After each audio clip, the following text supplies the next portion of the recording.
Вы смотрите новости Татарстана. В студии Алексей Калиничев. Здравствуйте. И вот о чем пойдет речь в этом выпуске. Решение есть, бюджет принят. Я считаю, очень даже исторический момент. Почему казна стала более дефицитной, но по этому поводу не переживает, узнал Дмитрий Аренин. Кумовство и субсидии для своих. Безработная, которая получила социальную выплату 2 миллиона 28 тысяч рублей. О коррупционных рисках в сельском хозяйстве расскажет Салават Мухаммадулян. Камень диаметром 2 сантиметра. На первые сутки уже я начал садиться, а на третьи сутки я уже сел на коляску, уже начал передвигаться. Как московские врачи в Республиканской клинической больнице провели уникальную операцию, расскажет Наталья Мезина. Национальное достояние переезжает. Это достаточно длительный и трудоемкий процесс. Куда увозят книги из знаменитого дома Ушкова и что будет с этим историческим зданием, узнавала Юлия Гоголева. Сегодня Госсовет Татарстана в окончательном чтении утвердил бюджет республики на предстоящие 3 года. За проголосовали большинство депутатов. Казна стала еще более дефицитной, чем планировали ранее. Теперь не хватает 7 миллиардов рублей вместо 3. С чем это связано и почему бюджет приняли без лишних вопросов, расскажет Дмитрий Аренин.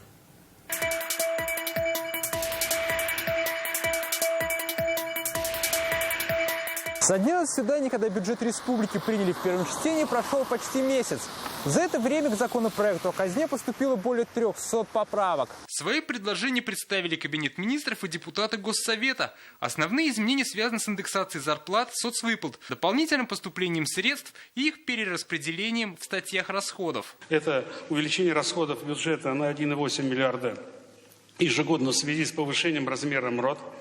Увеличение расходов на эту же сумму ежегодно в связи с ростом численности получателей мер социальной поддержки. Дополнительное финансирование на 2021 год в сумме 1 миллиарда рублей на государственную поддержку сельского хозяйства. Перераспределение средств по программе дорожных работ. В итоге, с учетом всех уточнений, параметры бюджета республики 2021 года получились следующие. Доходы 274 миллиарда, расходы 281 миллиард, дефицит 7 миллиардов рублей. В 2 последующих года расходы и доходы вырастут почти в равной степени, и дефицит составит 6 миллиардов. Есть представленные поправки и рекомендованные к принятию всеми комитетами и бюджетным комитетом, как заключительный комитет, поддержать. Как заявили в Минфине, все поправки носят объективный характер, и переживать по поводу увеличения дефицита не стоит. Есть определенная напряженность по исполнению, которая ожидается на следующий год. Но я думаю, заранее переживать пока не стоит. Дефицит порядка 7 миллиардов рублей на полностью планируется закрыть за счет остатка на начало года. Все предложенные поправки ранее рассмотрели в каждом комитете Госсовета и сегодня рекомендовали к принятию. Вопросов к представленному законопроекту у депутатов не возникло. Дефицит был 3 миллиарда, а сейчас 7 миллиардов. Вот этот это на фоне 300 миллиардов дохода, я думаю, едва ли это как повлияет. Это, по сути, 1%. Цифра меня не удивила. Я хотел бы отметить то, что правительство нашей республики и президент нашей республики работает над этой проблемой бюджета. Мы действительно имеем рост дефицита бюджета, но нас это не должно пугать. Мы сохраняем бюджет все-таки развития. Большинством голосов бюджет приняли во 2-м и окончательном 3-м чтениях. Дмитрий Аренин, Вадим Илларионов, ТНВ, Казань. Депутаты Госсовета хотят узаконить в Татарстане голосование на выборах и референдумах в течение нескольких дней. Изменения в избирательном кодексе республики сегодня приняли в первом чтении. Еще из предлагаемых новшеств заявление о голосовании вне стационарного избирательного участка можно будет подать через единый портал госуслуг. Кроме того, проектом закона вводится запрет баллотироваться на любые выборные должности для кандидатов, ранее судимых за преступления средней тяжести. Депутаты сегодня интересовались, насколько легитимно многодневное голосование и вне участков, так как в других регионах, по словам депутата Артема Прокофьева, это приводило к голосованию чуть ли не на пеньках. Мы на практике в Республике Татарстан убедились, что принимаемые в опережающем порядке такие нормы позволяют нам на качественном уровне, и так как у нас и было проведено в республике, провести избирательную кампанию. Ни на каких пеньках мы не проводили, нигде, ни в каком районе Республики Татарстан никаких процедур и никогда. Это всего лишь навсего трансляция того, что происходило в других субъектах Российской Федерации, на нашу реальную организованную избирательную кампанию. Законопроект не поддержали, но рабочую группу по изучению вопроса решено создать. Сегодня депутат Госсовета из Набережных Челнов Ильдар Шамилов предложил запретить продавать алкоголь в магазинах, расположенных на первых этажах жилых домов. Как отметил парламентарий, по этому предмету ему поступает много жалоб от избирателей. Однако большинство депутатов своего коллегу не поддержали. Как подсчитали, такая инициатива может привести к закрытию четверти магазинов, что в свою очередь может обернуться безработицей и сокращением поступлений в бюджет. Специальная рабочая группа Госсовета изучит этот вопрос. Большое количество населения, живет и зарабатывает вот этой предпринимательской деятельностью. Как нам в этой части поступить? Думаю, что представленный законопроект, который комитет предлагает к отклонению, на самом деле этих целей не достигает. Надо изучать дальше. К другим новостям. 10 тысяч достигло число заболевших коронавирусом в Татарстане с начала пандемии. Об этом сообщает республиканский штаб. За последние сутки ковид настиг еще 76 человек. Почти все случаи контактные. В целом по России сегодня очередной антирекорд. За день заразились почти 25,5 тысяч человек. Среди регионов лидер по-прежнему Москва. 6075 заболевших. В Санкт-Петербурге более 3,5 тысяч. В Нижегородской области 453. У наших соседей в Самарской области 242 заболевших, в Ульяновской области 248, в Башкортостане 134 новых случая. Лекарства по Казани доставят за час, по республике за сутки. В Казани завтра откроется первый в республике хаб одной из крупнейших российских интернет-аптек. Ее планируют посетить президент Рустам Минниханов и заместитель председателя правления Сбербанка Ольга Голодец. Из хаба нужные лекарства курьеры будут доставлять прямо до потребителя. На складе разместят препараты 18 тысяч наименований. Смогут обслуживать более 1000 заказов ежедневно. Объект будет работать в смешанном формате в итоговом варианте, то есть это будет формат офлайн и онлайн. Вы сможете заказать через приложение, через интернет по сайту препарата, и вам его доставят в течение часа по городу Казани. Либо вы сможете прийти туда, там будет, собственно, расположена витрина с продуктами, лекарственными препаратами. Напомним, договоренность об открытии первого хаба в республике была достигнута Рустамом Миннихановым и председателем правления Сбербанка Германом Грефом на встрече в Москве. На следующий же день Рустам Минниханов осмотрел здание на улице Саид-Галеева, где будет базироваться аптечный центр. Он станет первым из 10 таких распределительных центров в Челнах, Альметьевске, Бугульме, Нижнекамске. По рабочему графику 27 ноября. Нам важно, чтобы люди имели возможность. Это у нас как самокат работает, точно так же. Вот давай 27 числа, чтобы мы приехали. В Татарстане есть запасы лекарств, и они регулярно поступают в аптеки. Об этом сегодня сообщили в Кремле. Резервы нужны для того, чтобы не допустить полного исчезновения из аптек конкретных препаратов. Один из вариантов, в том числе, это определенные резервы, которые имеются. Это не значит, что они хранятся и никому не выдаются. Это порционно, постепенно загрузка аптечных сетей для того, чтобы люди могли, не закончился вдруг внезапно препарат, и его нет в республике, чтобы они могли постепенно его закупать. Ковид и корпоративное подполье Казани. Около 30% ресторанов столицы не пережили коронакризис, а выжившие ждут разрешения на работу в ночь на 1 января. Будет ли оно? Читайте в интернет-газете «Реальное время». Настоящий прорыв удалось совершить совместно московским и татарстанским врачам. В РКБ камень в почках диаметром в 2 сантиметра удалили без открытого вмешательства. Благодаря методу лапароскопии паралимпийскому баскетболисту сборной России спасли не только здоровье, но и сохранили спортивную карьеру. О чудесах на грани возможного Наталья Мезина.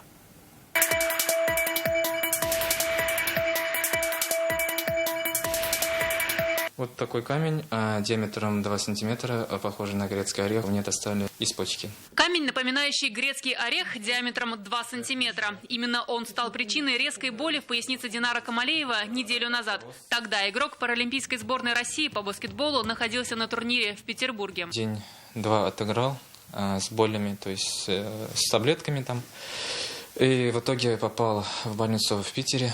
Там мне обнаружили этот камень. Он был перед выходом уже И я сказал, что надо улететь в Казань. Но боли не прекращались и в Казани. С приступами спортсмена увезли в РКБ. 2 дня обследований. Перед врачами стал выбор – делать открытую операцию, которая приведет к завершению спортивной карьеры, или рискнуть и провести инновационную операцию совместно с московским профессором. По совпадению, специалисты из столицы в это время были в Казани на научной конференции. При традиционном оперативном вмешательстве по поводу камней почек выполняется разрез длиной 15-20 сантиметров, то во время этой операции мы совершаем всего-навсего прокол, диаметр которого 1 сантиметр. Урология, гинекология, хирургия. Малотравматичный метод все больше используется в лечении пациентов. В Татарстане накоплен большой опыт в лапароскопии. В Казани операции на желчных путях начали выполнять одними из первых в России. Врачи-хирурги ДРКБ выполняют манипуляции в 3D-технологиях, а нижнекамские детские хирурги проводят более 300 малоинвазивных операций в год.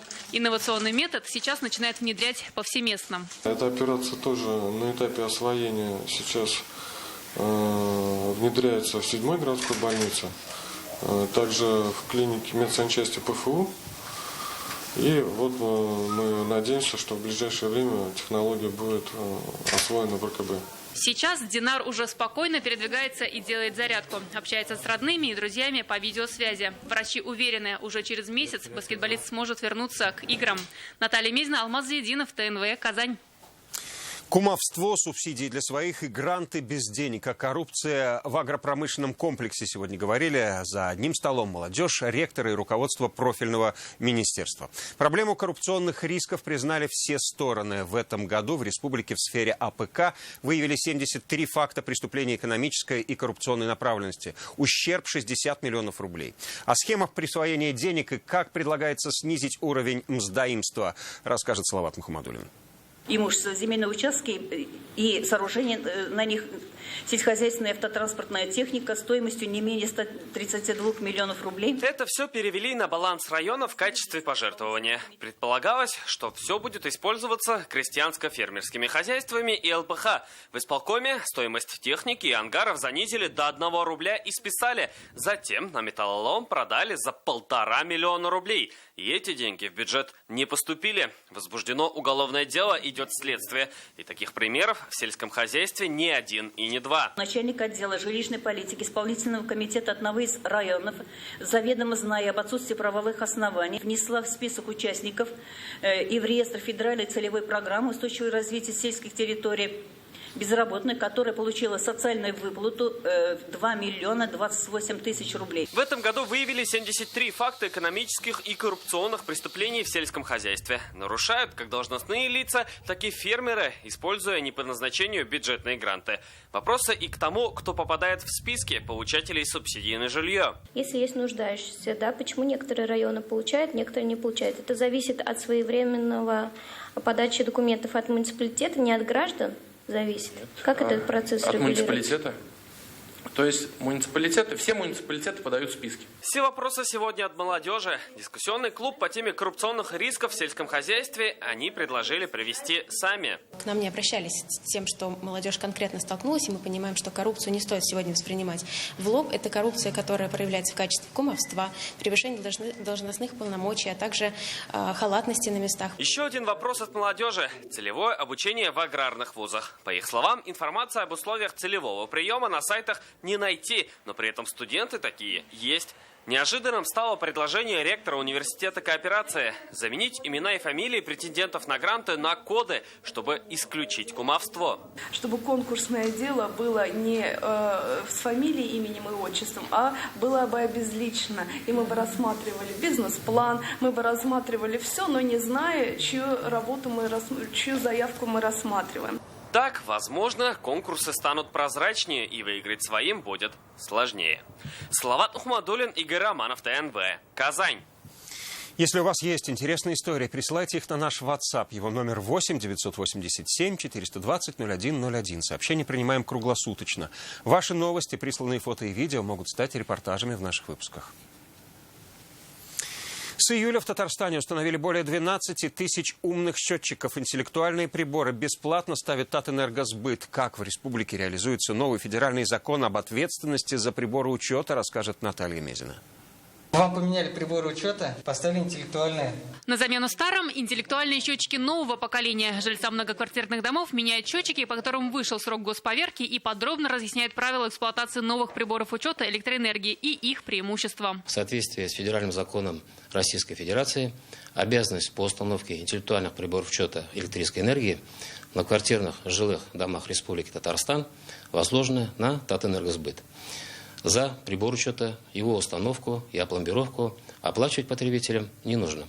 Весь комплекс услуг предоставляется бесплатно. Если за бесплатную замену и обслуживание счетчика отвечает бытовая компания, то допуск к месту установки должен обеспечить сам житель, иначе придется платить с повышающим коэффициентом. Поэтому энергетики просят ответственно отнестись к вопросу, ведь плюсы новых счетчиков очевидны. Передача показаний приборов осуществляется дистанционно. Теперь потребителям нет необходимости осуществлять съем данных коммерческого учета и представлять его Татэнергосбыт. Кроме того, показания приборов учета будут сниматься в один и тот же день месяца, соответственно, будет корректность показаний приборов учета. Также в новых счетчиках заложена возможность фиксации параметров качества поставляемой электроэнергии и перехода на другие тарифы. Сегодня уже установлено более 12 тысяч приборов. В течение 16 лет энергетики переведут всех татарстанцев, проживающих в многоквартирных домах, на интеллектуальную систему учета электроэнергии и заменят старые счетчики по мере истечения их срока госповерки на новые. Если же ваш старый счетчик вышел из строя преждевременно, вам необходимо обратиться в Татэнергосбыт и оставить заявку. Тогда ваш счетчик поменяют внепланово, а также бесплатно.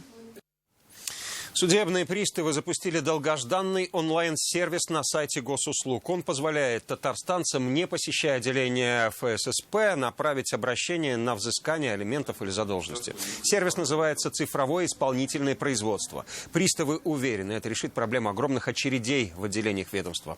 Только в октябре мы снимали репортаж, когда в условиях коронавируса люди попадали к приставам, отстояв огромную очередь. О том, что сервис актуален, говорят цифры. За 10 дней работы услугой уже воспользовались более 100 татарстанцев, учитывая то, что его особо не анонсировали. Он призван как раз в том числе решить и эти вопросы. Борьба с очередями – это не какие-то, не какое-то одно действие, да, это и возможность записаться на прием к судебному приставу, не стоять в очереди и не подстраиваться под график работы подразделений. Поэтому мы полагаем, что в скором времени это должно все решиться. Бороться с коронавирусом помогают и роботы. Их разрабатывают в Татарстане резиденты Иннополиса. Один из них для дезинфекции помещений. Он обрабатывает их ультрафиолетом, поэтому людям в это время внутри находиться можно. Вторая разработка – специальные кресла, помогающие восстанавливаться после ковида. Причем с виду оно напоминает обычные кресла стоматолога. Сейчас разработка проходит клинические испытания. После их завершения кресла поступят и в больницы. Скоро новые проекты представят Рустаму Миниханову. Из бывших боевых снарядов, оружия и касок уникальный памятник павшим солдатам появился в селе Ким Спасского района. Здесь юноармейцы из поискового отряда «Булгар» создали парк памяти. Напомним, поисковому движению скоро исполнится 10 лет. О том, как воспитывают патриотов, расскажет Айгуль Бадрудинова. Посадили 100 деревьев. С Шкарлы привезли пихту. 100 деревьев в честь 100 солдат, чьи медальоны нашли на полях сражений поисковики отряда «Булгар». Ребята выиграли грант и решили потратить его на создание парка памяти павшим. Мы из 100 бойцов поднятых, 18 бойцов мы опознали. Поисковый отряд «Булгар» под руководством Бориса Андриянова уже 10 лет занимается поиском пропавших в годы войны солдат. В честь этой круглой даты создали в парке и необычный монумент. Это вот средняя часть снаряда «Катюши». Осколок снаряда стал вазой для цветов, а каски, пробитые пулей, символизируют годы страшной войны. Все это нашли на полях сражений под Ржевом, Волгограде, Тверской и Смоленской областях. Восстановили имена погибших солдатов. В многих семьях даже не знали. Месяц назад в Спасский район Татарстана вернули и останки солдата Николая Спиридонова. Старший пилот 42-го гвардейского истребительного авиаполка, он пропал без вести в апреле 43-го. В этом году его самолет под Геленджиком нашли краснодарские поисковики и передали татарстанским. Спустя 77 лет герой вернулся домой и здесь обрел свой покой. Могила Николая Спиридонова теперь находится в селе Гусиха, где о нем еще живы воспоминания. Дети ухаживают за его могилой, а также хранят память о его подвиге. Они вот посмотрят на эту войну, они приезжают совершенно другими. Они потрогают все это вот железо, послушает выступления ветеранов. Патриотическому воспитанию в Спасском районе особое внимание. В Болгарской кадетской школе-интернат имени Карпова обучаются дети со всей России. Здесь обучают военному укладу и закаляют в себе волю и характер. Это престижная профессия. Каждый мужчина должен уметь защищать свою родину. Выполнение нормативов. Приступить. Есть! В этом году кадеты присоединились к всероссийскому проекту «Люблю Родину как дед». Они реконструировали события Сталинградской, Курской битвы и других великих сражений. Школа живет очень ярко, очень насыщенно. Ребята хотят учиться. С каждым годом растет желающих учиться в кадетской школе. О патриотах Спасского района знают и в России. Юнормейцев приглашают на раскопки в другие регионы. Скоро ребята отправятся в Волгоград. Айгуль Бадрудинова, Адель Миндубаев, ТНВ, Спасский район. Тысячи книг и рукописей, хранившихся в историческом особняке Казани, доме княгини Ушковой, перевозят в новое здание на улице Пушкина. Напомним, под Национальную библиотеку отдали НКЦ Казани. Теперь это многофункциональное пространство с мемориальным центром, театральной студией и, главное, с большим читальным залом и фондами. Пока сюда можно прийти лишь на экскурсию и получить читательский билет. Когда библиотека заработает в полном режиме и какая судьба ждет знаменитый дом Ушковой? Подробности у Юлии Гоголевой. Книжный переполох, и не иначе можно назвать то, что сейчас происходит в знаменитом доме Ушковой. Вывезли уже несколько десятков машин с книгами, и почти столько же еще нужно погрузить. Каждая связка и каждая коробка имеет свою специальную маркировку для того, чтобы после переезда можно было организованно, систематически, очень грамотно и правильно расставить их в книгохранилищах. Культурное наследие перевозит из-за предстоящей реконструкции. Работы здесь начнутся после Нового года. Зданию больше 100 лет. Нацбиблиотека здесь с 1918 года. И если книги еще можно перевести, вопрос с цветами открытый. Некоторые растения в этом самом знаменитом грот-зале практически вросли в стены. Они из натурального ракушечника. Обитателей аквариума на время реконструкции перевезут в зоомагазин. В новом здании Нацбиблиотеки печатное наследие передают уже по конвейеру. На клич в соцсетях «Помочь с раскладкой» отозвались волонтеры. За несколько часов набралось 70 человек. В библиотеке на Кремлевской я занималась, когда была студенткой, и мне хотелось помочь, чтобы эта библиотека была очень актуальна для других людей. Пока в новое здание Нацбиблиотеки можно лишь прийти на экскурсию и получить читательский билет. Сами залы откроются в конце декабря. Кроме старых книг, которые сейчас перевозят, появится и 40 тысяч новых. Решением президента Татарстана на это выделили 27 миллионов рублей. Мы стараемся учитывать тоже запрос населения, что пользуется самым большим спросом. Идем по этому пути, и закупки идут, мы эти книги получаем, и совсем скоро вот они заполнят все эти полки. Что касается самого дома Ушковой, его судьба неразрывно связана с историей Нацбиблиотеки. Можно сказать, что она практически проросла корнями в это здание, как и цветы в том самом грот-зале. Что же будет с одним из самых красивых особняков Казани после окончания реконструкции, сейчас обсуждают с представителями городских сообществ. И, скорее всего, часть библиотечных фондов обязательно вернется в эти стены. Согласно наметкам этой стратегии, которая совсем скоро уже будет в полном объеме, именно редкие книги и рукописи, они снова вернутся в дом Ушковой. Кроме того, после реконструкции особняк по-прежнему будет доступен для экскурсий. Юлия Гоголева, Алмаз Зиадинов, ТНВ, Казань.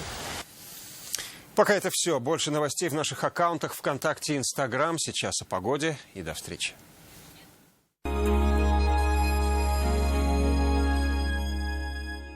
Турецкие ткани по суперценам. Портьерный салон «Фиерия». Тукая, 58. Родные места собрали в себе чистоту природы, современное производство и традиционные рецепты.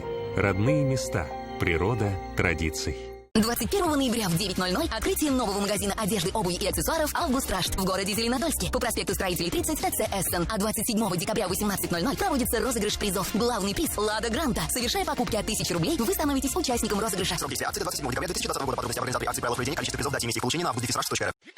Сейчас правильно отдыхать у себя. Климат свой, родная среда, настоящий комфорт, все экологично. Все вопросы решат при мне лично. Медицина, бассейн, лечение подобрано. Здесь лучшие кадры персонала собраны. Телефон 386398. Здоровье и силы обратно привозим. Санатории компании «Татнефть». Курс на здоровье. Черная пятница в центре слуха «Видекс». До конца ноября скидка 33% на слуховые аппараты. Спешите, количество товара по акции ограничено. Звоните. Запись на прием по телефону.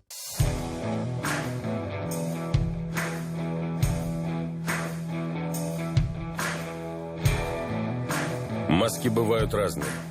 Одни защищают нас в особых ситуациях, другие каждый день.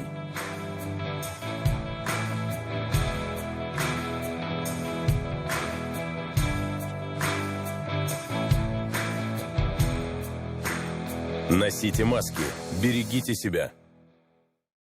Если ваша любимая болтает и болтает и болтает по телефону, это говорит о много. 500 минут по Татарстану за 350 рублей в месяц. И у вас тариф много минут от оператора «Летай». Подключай, болтай, летай. Давно мечтал о новом авто? Только в ноябре любой автомобиль «Лада» со скидкой 10% для всех без ограничений. По новой госпрограмме ждет тебя в «Лада Кана Автономинская 1». Подробности 512 12 12.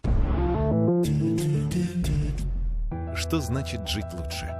Когда мечта превращается в цель, а цель находит вдохновение, нам открываются новые возможности. Возможностью понять. Жизнь не черновик. Акбарсбанк. Живите лучше. Тизден. Yılның күтіп алынган вакыйгасы Болгар радиосы милли музыкаль премиясын тапшыру тантанасы. Грандиоз музыкаль чарадан син дә читтә калма.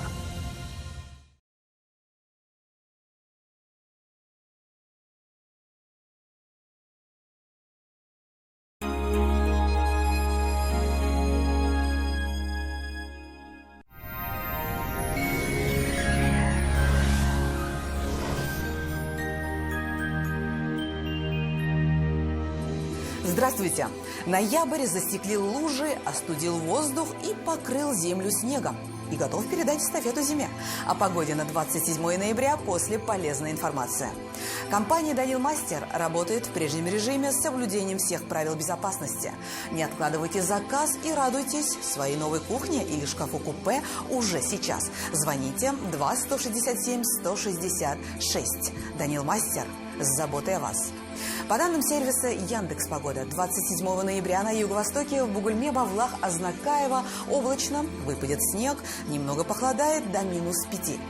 На северо-востоке, Нижнекамске, Набережных Челнах, Елабуге небольшие осадки и -4 на термометрах.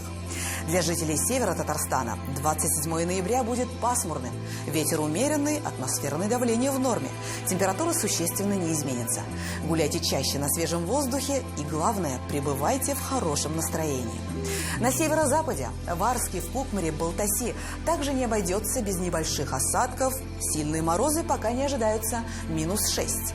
На юго-западе, в Болгаре, Држаном, Буинске, несмотря на облачность, погода вполне благоприятная, с небольшим снегом и слабым морозом. В центральных районах Чистополе, в Альметьевске, Мамадыше температура на том же уровне, небольшой снег. В республике сохраняется слабоморозная погода со снегом. В субботу осадки усилятся и станет теплее. Федеральная сеть медицинских центров «Доктор Ост» лечение самых сложных заболеваний позвоночника и суставов без боли и хирургического вмешательства. За 12 лет в 10 городах России врачами клиники отменено более 39 тысяч операций. Лучший протез – тот, что остался в упаковке. Говорит Оксана Кузина, основатель медцентра «Доктор Ост». Своим пациентам мы рекомендуем отказаться от сложного хирургического вмешательства. Снять боль и восстановить разрушенный сустав можно даже на поздней стадии артроза и при некрозе. Всего 1 укол вместо операции и протеза. «Доктор Ост». Прямо сейчас запишитесь на прием за полцены. Что, накипело? Да нет. Забудьте о накипи. Гейзер Макс работает в 6 раз дольше обычных фильтров. Фильтр Гейзер Макс защищает от накипи в 6 раз дольше обычных фильтров для жесткой воды. В очищенной воде сохраняются природные минералы и полезные микроэлементы кальций, магний и калий. В Казани будет облачно, небольшой снег. Ночная и дневная температуры схожи, 4 градуса мороза. Ветер юго-восточный умеренный. Атмосферное давление в норме, 759 миллиметров ртутного столба. Влажность воздуха высокая, 93%. Магнитное поле Земли спокойное. О погоде все. В студии была Лейла Латыпова. Хорошего настроения и оставайтесь на нашем канале.